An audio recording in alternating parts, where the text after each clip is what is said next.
Hello, everyone. Today we're joined by Pavel Cursaru, the founder of Housing Hawk. An absolute pleasure to have you on today. Pavel, how are you doing today? Doing fine. I'm doing fine. What about yourself? I'm doing amazing. I'm doing very well. Well, thank you very much for joining us on the podcast. Really, really appreciate it. And very much looking forward to the podcast and getting your insights. I'm sure a lot of people find a lot of value in your experience. So, Me as well. Thank you for having me on. no problem at all. So, Pavel, what are you up to nowadays? What's business like? What are some projects that are going on? If you can maybe tell us a little about, maybe some secrets, if possible, on some upcoming projects.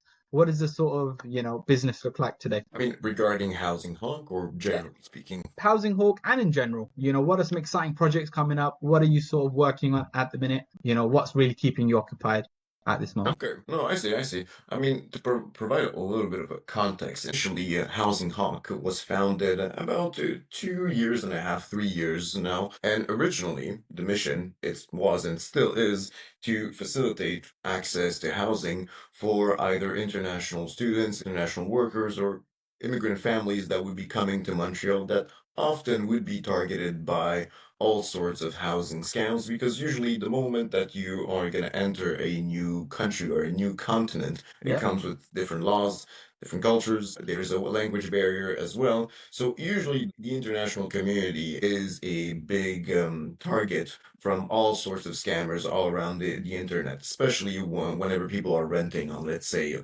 Marketplace or Okay. Craigslist, which are like the main acquisition channels whenever it comes to rentals for this type of community. And we've been doing that for the past 2 years, where essentially we learn that, first of all, they do get housing whenever they do arrive in Canada, because the tricky part with Canada is that if, let's say, you want to rent an apartment, the first thing that the landlord is going to be asking you is a credit check or to do a Yeah. background check on you, which is quite complicated when it comes to international simply because there's no data on them in this continent. And most often, landlords will tend to forget that a credit score is by no means an international norm. It's a North American norm. Like, I don't know on your side, for example, in London, let's say that you want to rent an apartment. Like, what are going to be the requirements that the landlord is going to be asking you to have? I mean, normally it's a credit check. Normally they do, any outstanding debts, any sort of CCJs, anything like that. They also Okay. perhaps look at your renting history. Do you have any,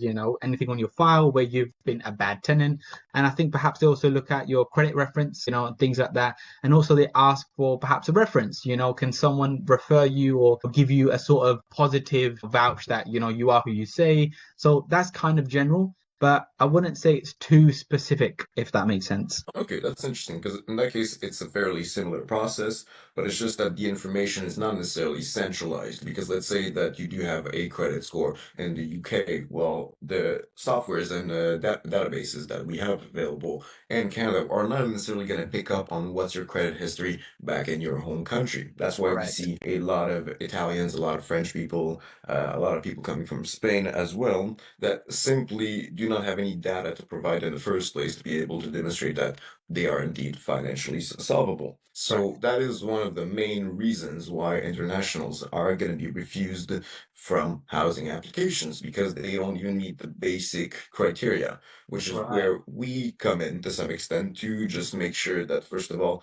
the unit in which they're interested in or that might correspond to their needs, is it legitimate? Does it actually exist? And if so, who's the owner of that? What's the reputation of the owner? Because I don't know. I would say that, let's say that your potential future landlord has been sued 36 times in a court of law in the past 3 years. I would assume that you would want to know that before, not after signing, let's say, a 12-month or a multiple year lease for that apartment. I heard that it's common in the UK to have leases that last multiple years. Is that the case? Sometimes it can be the case. I think it all depends on the property and it all depends on your circumstance. If you're able to commit, great. I think it's not quite common, but it is, I guess, possible, I would say. Okay, that's interesting.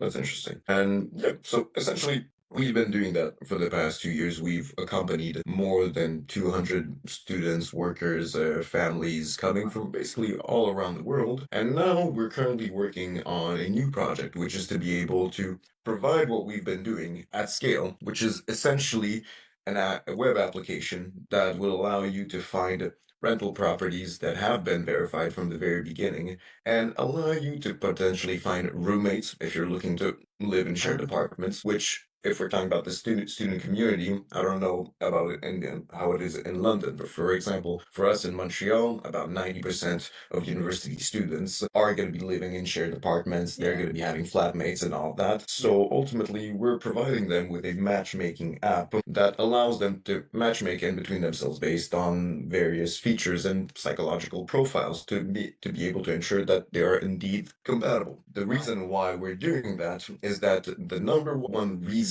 why students, let's say, are going to be switching apartments is because of a lack of compatibility. Because essentially, let's say that you are starting your bachelor in London or in Montreal. You Yeah. might find the perfect apartment, but then again, are you really going to have a say on who's going to be in that apartment? Not necessarily. So you're kind of flipping coin and hoping for the best that I really hope that my roommates are going to have a similar lifestyle to me. And sometimes that can create certain discrepancies simply because, well, let's say that if we go based on cliches where the student that goes to business school and parties all year long compared to the other studious student that wants to be in bed by 10, wants to wake up at 6 and be able to work all day, not necessarily going to be compatible. So we want to be able to, again, provide them with this sort of information beforehand and let them test the chemistry in between themselves so that then they can decide whether or not, hey, do I want to live with you?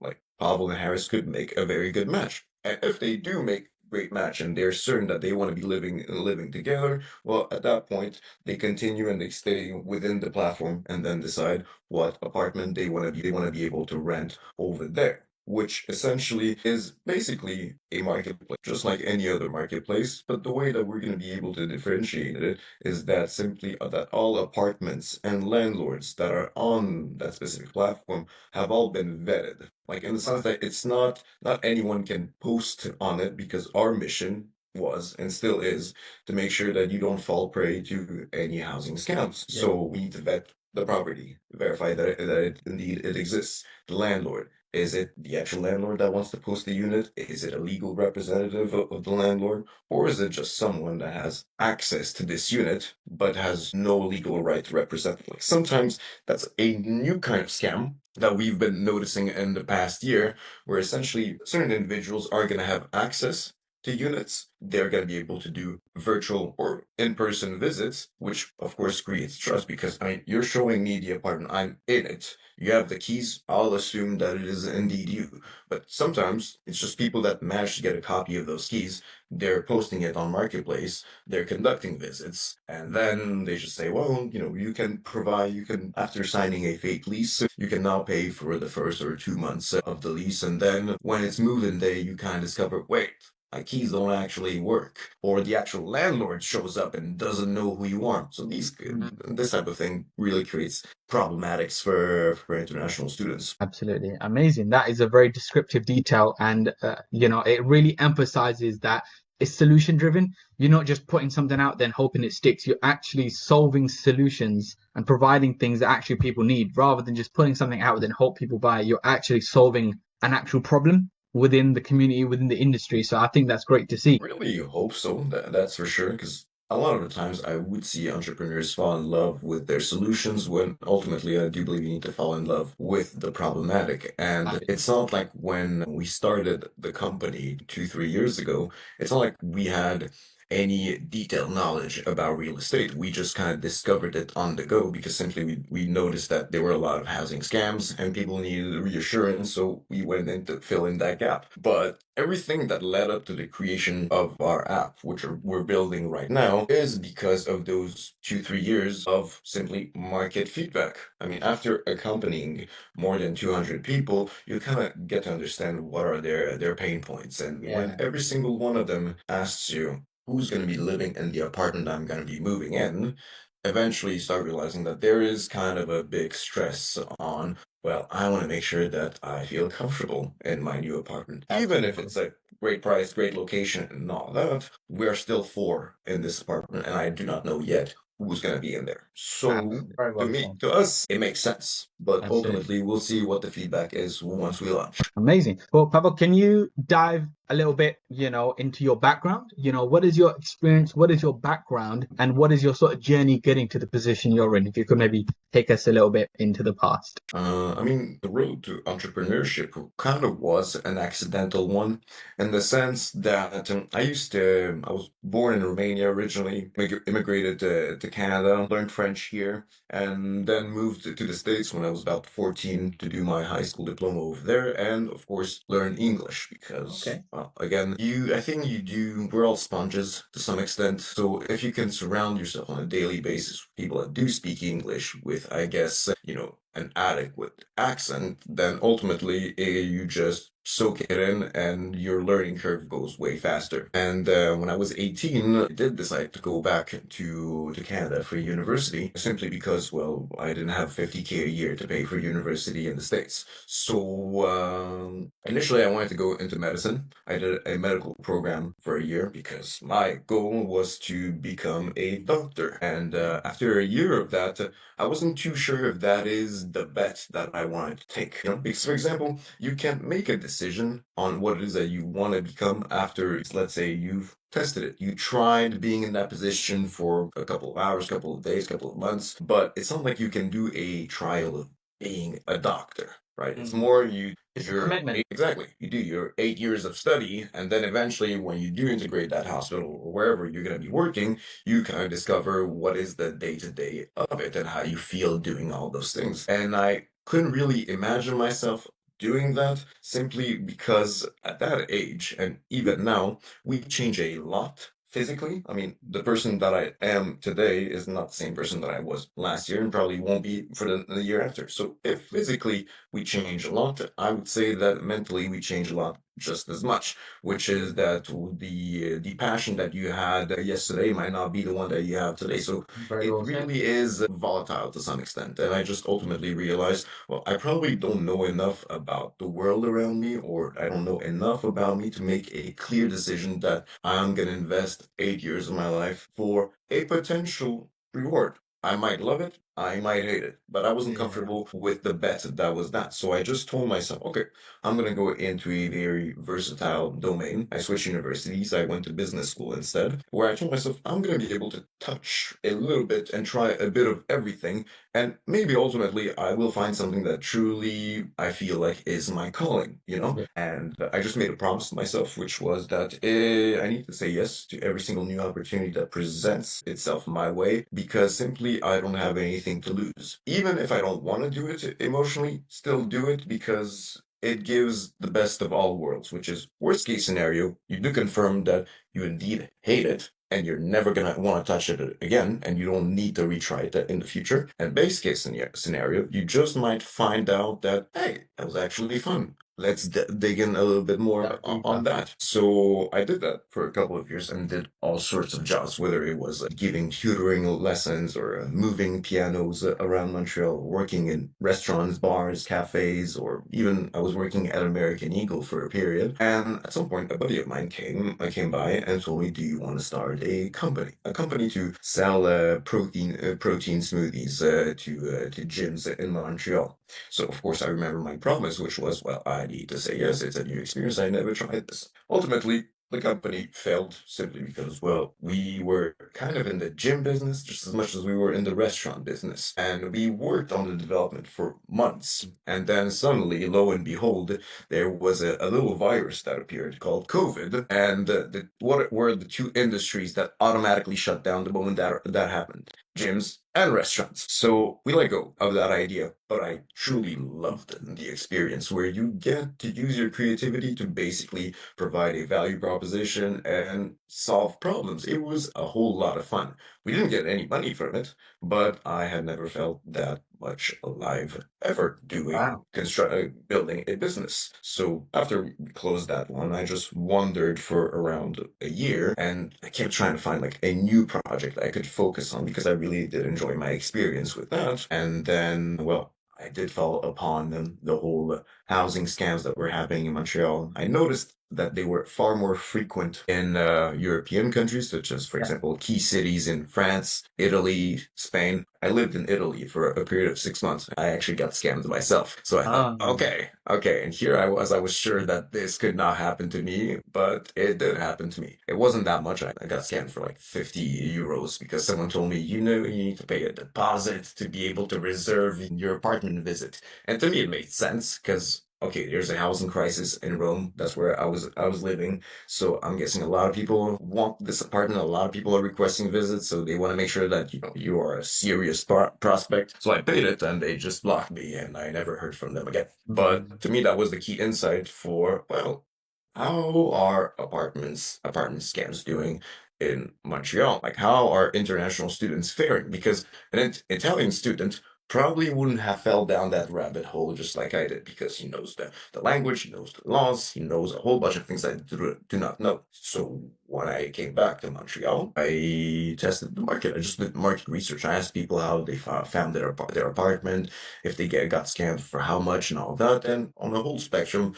there were a lot of interesting findings that to me just showed that there was potential just providing and facilitating access to the international community whenever they were coming to Montreal. So that's how I started 2 years and a half. Yeah, 2, 3 years. I can't remember exactly.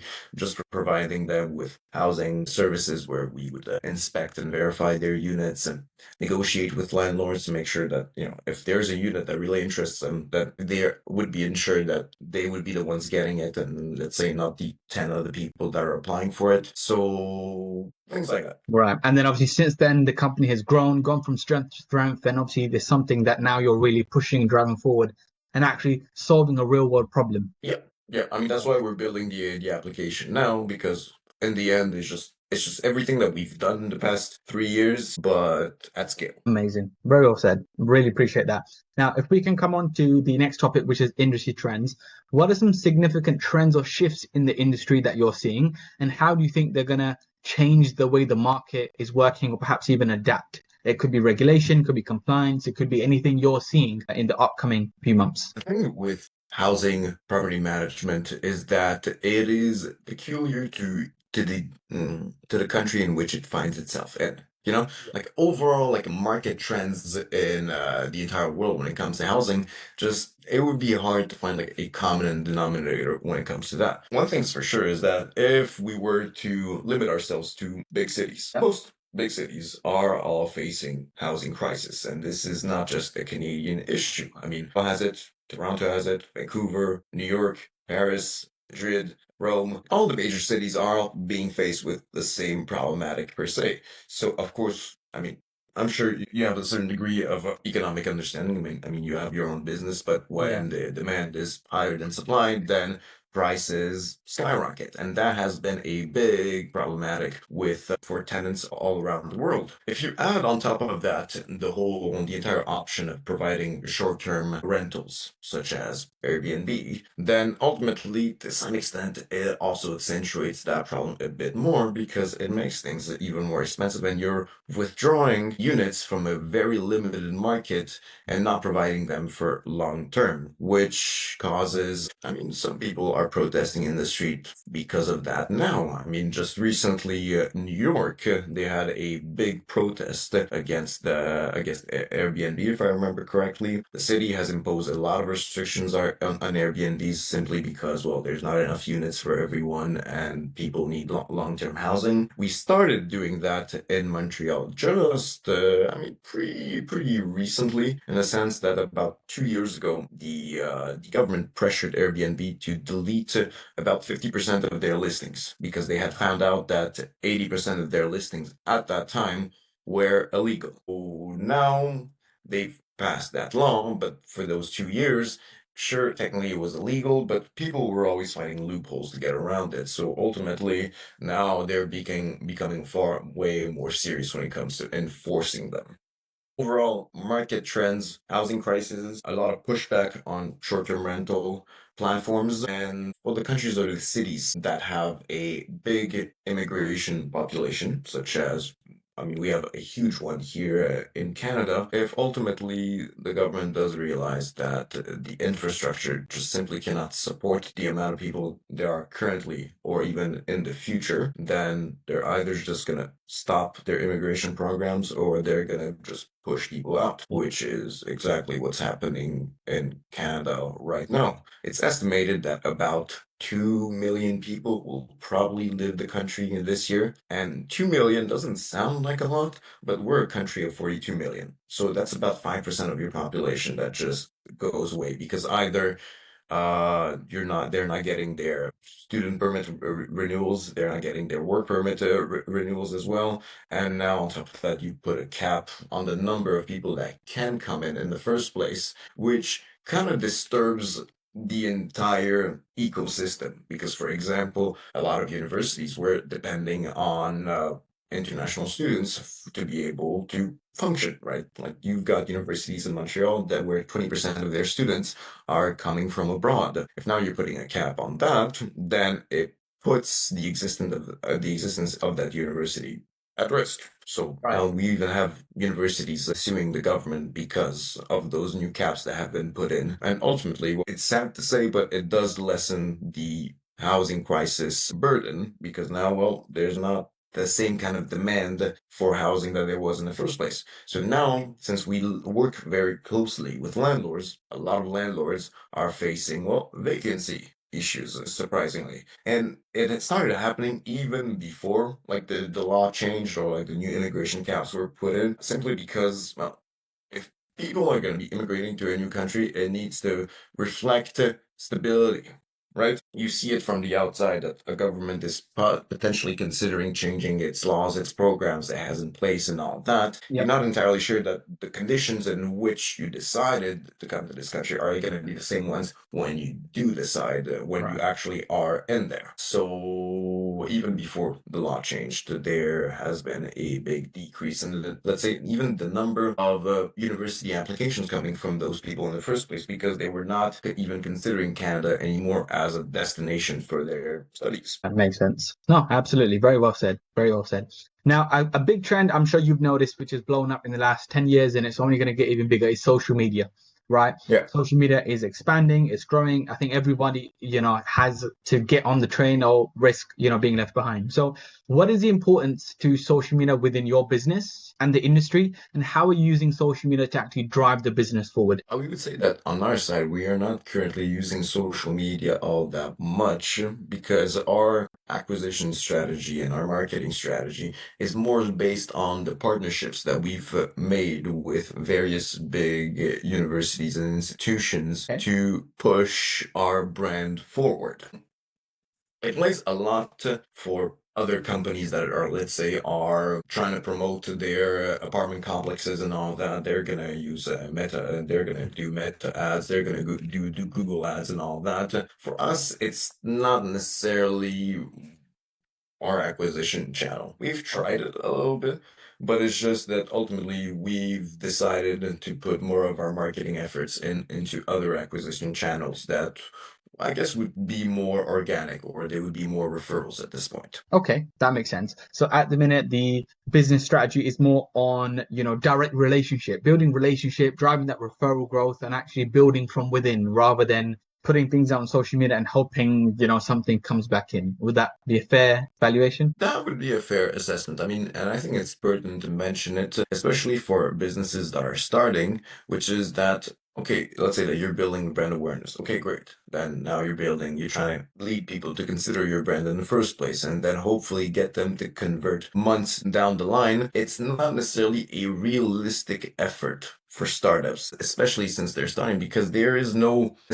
traction, there's no word of mouth just yet. So I would say that the initial costs to want to acquire customers via digital advertising from the very beginning comes at a very steep price compared to established brands. So at this point, I think it is pertinent to consider on who can sell your authority or your legitimacy. You know, who Yeah. can say good things about you? Because I think that, especially if you're if you're doing a startup and you just started, then I would assume that the initial funds are probably not that high. Of course, there's different circumstances, but I personally would feel, and I have a marketing background, that the upfront cost to try to acquire the vast majority of your clients via social media marketing, it would be probably a bit too steep if we're talking about paid ads. I could see a Yes. world where influencer marketing just might do better than paid ads because then again, you've got someone with a platform that is recommending your company. Ultimately, I think that the conversion rate probably would be higher when it comes to that scenario, but then again, I'm sure there are a Mm. thousand different scenarios. What's your thoughts on content led and business owner or senior executive content led businesses? A lot of trend we're seeing is the people at the top, rather than promoting the brand and investing in ads and driving the logos, what people are actually doing is content led, marketing, where the business owner or the CEOs, they're actually showing their faces now on TikTok, Mhm. Instagram, all the different social media platforms, and actually talking about and educating their customers. So is that something you perhaps looked into, or is that maybe something down the line, or do you also not see perhaps the value in that? I would see the value, most definitely, because I mean, when you think about it, the F1 as it is right now comes from that shift in marketing. Because they probably realized that if we know from the very beginning that someone is going to be winning this race, what's in it for us, right? There we are just watching a bunch of cars going around in laps, but we have no idea who's behind the car, who's behind the wheel, who's behind the management of the team. Like all those aspects are kind of have an emotional impact. Sure. That's why it's very interesting that the moment that F1's just they got bought out, if I remember correctly, and they switched their entire marketing strategy where they focused way more on digital, reaching a younger community, and then producing. I don't know if they produced it, but sponsorizing the Netflix show Drive to Survive, where essentially now it was not just about the race, it was about the people, how the behind the scenes. And now you get to see all the drama, you get to see the competition, you understand the ecosystem and how it works. You finally get to understand the rules behind F1 because they're changing it all the time. So, yes, I would see that as being pertinent because ultimately we're humans and we want to see stories. Facts are nice, but if we're talking about personal enjoyment, and especially if a lot of consumers now are going to be buying from certain brands because of the emotional connection that they might have with the brand or because they truly believe in the values that the brand is pushing forward, that ultimately it does make sense to push forward, behind the scenes. You're a day in the life of Harris, for example. That could lead more traffic down your road. I don't know, but it's a shift that I've noticed. Yeah. Absolutely, very well said. Now, if we hone in more on the business, what are some strengths of the business and what's working really well, and what are some challenges the business is having, and how are you looking to overcome them? There could be department-wise, it could be macro, there could be micro within different areas of the business, sales, marketing, operations. But what's working really well, and what are some areas perhaps the business having some challenges? I mean,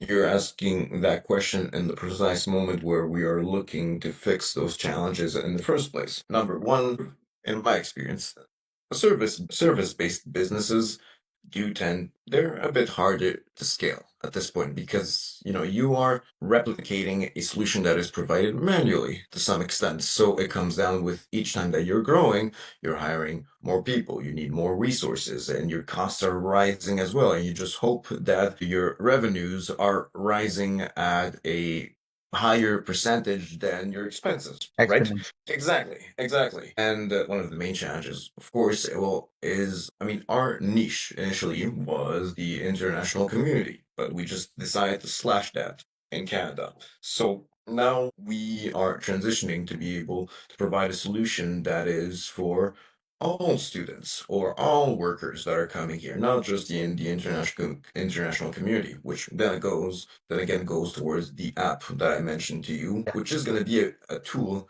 that is provided by the universities. I mean, we're talking with them as right now to be able to form a partnership regarding that, where essentially it's a tool that is provided to them, but to all their students. I mean, there's I think about 180,000 students just in Montreal. So now if Canadians, people from Quebec, people coming from inside the city in Montreal, people from all over the world that know they're going to be all assembling together in Montreal in the context of their studies, then it does allow us to go reach a broader audience and not particularly just rely on the international community. So that's how we're dealing with it right now, which is first steering away from the service-based business and to be able to provide exponential growth and also providing a solution that is more pertinent for all students or all workers that are coming here. At the minute, you're doing an amazing job. Big expansions are in the pipeline, Yeah. and you're growing every day. But what does the Mhm. next 6 to 12 months look like for yourself and the company? Are there some big goals and metrics that you're looking to achieve on the vision board, or is it steady growth? Is it perhaps perfecting the internal processes? What does the next 6 to 12 months look like for yourself and the company? I mean, it's going to be a period where there's going to be not necessarily a lot of improvising, but there's going to be a lot of reiterations because we're building our app as we speak, right? And we're going to be having our first version in the next couple of weeks. So in the next couple of weeks, we're just going to be doing straight up beta testing with all kinds of various users, essentially, people coming from the universities that we already have partnerships with, just to be able to say, well, what is it they like? What is it that works? What is it that doesn't work? How can we iterate on that? Because then again, I guess the main fear that I always have is to be way too biased and fall in love with the solution per se. Because right now we are convinced that it is the best solution that we could be providing. And as far as we know, it is the case. However, I think that curiosity just might be one of the greatest human qualities that we could have, which is never assume that you are 100% right. You might be surprised. So the next couple of months, it's just going to be reiterating on the feedback that we've gotten, and then maybe do an MVP with only one university and see again under the features that we've developed and reiterated upon. How many users were we able to acquire? If it's like, let's say, 1,000 in a week, it's a pretty good promise that our hypothesis that it does provide value is indeed true. Our systems, can they handle that much traffic? Do they prefer using the application on their phone, on their desktop? Do they prefer having it as a mobile app? All these are questions that are going to be answered as we go. And I wish I could say that I know everything. I really wish, but unfortunately, I'm just human, so that's not the case. So I just have to learn as I go. Amazing. I really like that. And I guess just lastly, what is your biggest piece of advice or something you've learned the hard way that you wish you knew when you start your journey? Honestly, it's just be able to prioritize. And focus is a muscle like any other. So it takes practice. So often I feel like a lot of people are going to be confusing the fact that they are in constant motion as being I am doing progress. But not necessarily. You just might have been just stayed in motion. So you can do 1,000 things throughout the day, but truly were you focused? Did you do them well? And if you did them well, were they actually relevant? Because sometimes, especially when you're beginning your entrepreneurial journey, I think it's only natural that you will be focusing on things that do not really matter in that particular moment. Should you really Absolutely. have 10 meetings about what your logo should look like? Well, no, you haven't even provided proof that you haven't even provided that you could have traction, right? Proof of concept. Are you actually providing value? Do you know that for sure? Did you actually try it out? Maybe it's not the right time right now to focus on the font you're going to be using on your logo or doing yet the 15th pitch deck that you're probably going to have to change it anyways. So I think it's always to be able to ask yourself, well, what is it am I doing and for what reason? And even I forget it. So that's why on my phone, I don't even have a fancy background anymore. I just have like those key sentences written, which is just do it now. And does it provide value? Just to avoid myself from procrastinating, because then again, sometimes, especially if you're working for yourself, you're feeling you're dealing with your own time and all that, then sometimes it can be easy to go down a rabbit hole because it sounds interesting and all that. But you need to be able to say no to a lot of things. Is it really relevant to start exploring that idea right now? Well, no, you've got this deadline for tomorrow. So say no. And just because I guess you're accessible doesn't mean that you're available. So that also comes with saying no to people. It can be acquaintances, it can be personal or professional connections, and sometimes it's even friends. And you do really have to step in and just make people understand that and make sure that they don't take it necessarily personally. It's just that you need to get this achieved right now. And if you allow yourself to be steered away from the objective by all the many external factors that can happen throughout the day, then you just wind up nowhere. So really managing your time and the priority of your tasks, I think was probably the best thing that I learned how to do. Because then again, at some point you do start to feel like you're stagnating and you ask yourself, well, why am I stagnating? I've been in motion, I've been active this whole entire time. Well, yeah, but again, being active, being in motion doesn't necessarily mean that it provides result. And it gives a very humbling lesson, which is that the result of what you do is not proportional to the effort that you've put in. It's not because you put in 60 hours or something that it's any good. And I realized that fairly when I was young enough, whenever I would turn in essays and all that, sometimes I would be writing and I felt like I was Jules Verne's. It was Shakespeare what I was reading. I was felt so good about it. I spent this many hours on it. To me, I would turn that essay in and I would think that's an A plus, guaranteed. And then I would get 30%. And it was just like really, it brings down your morale because you're thinking, well, I spent so much time in it. But again, that's the humbling lesson, which is, again, result not proportional to effort. So now really do focus on what can you do that really does provide value? Because technically you're staying in motion by thinking about what font you should be using for a Yeah. logo. Not necessarily very pertinent and doesn't really add any value in that present moment. So Absolutely. I think the best thing I heard on that point is the 20% of the effort you put in, right, gives 80% of the outcome. So the majority of things and the 80% of what you're actually focused on actually gives 20% of the outcome, whereas 20% of the things you're actually meant to be focusing actually give 80% of the output. So it's a lesson that a lot of people focus their majority of the time on things that actually don't give the biggest impact. So I think you explained that and put that very, very well. And it's something I've been trying to learn myself as well and get better at. But I think, like you said, we are just humans. We are going to be naturally biased to do things we always have. But it's something yeah, you need to be learning and picking up on as you're going through your journey of entrepreneurship.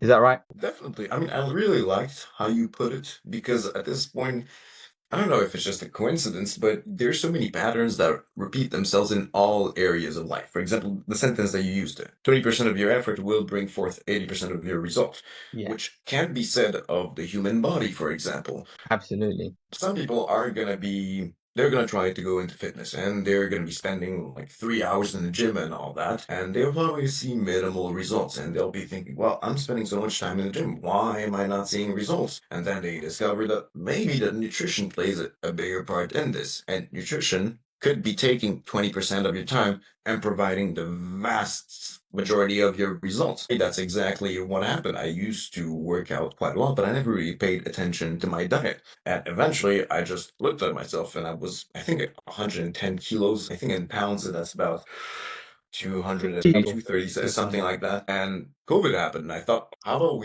instead of doing the same thing that I've been doing for years and hoping for a different result, which at this point could be the definition of insanity, how about we just try something new and see what the result is of what's the result of that, which is similar, I guess, to building a business because you are doing something, seeing the feedback and reiterating. Oh, the moment I started paying attention to just the diet, I didn't really change anything about working out. I even started working out less. Then I lost like, I don't know, a good 40 kilos, something like that. Wow. So I really liked it. I liked how you put it into Amazing. words. I think I'm actually gonna note it down. I keep a list of all these quotes. Amazing. Well, Pavel, thank you very much. It's been an amazing podcast. I've really enjoyed myself. I'm sure everyone listening has really, really found a lot of value. So a big thank you from me for actually coming on. Really appreciate it. And I'm sure everyone has really, really enjoyed it.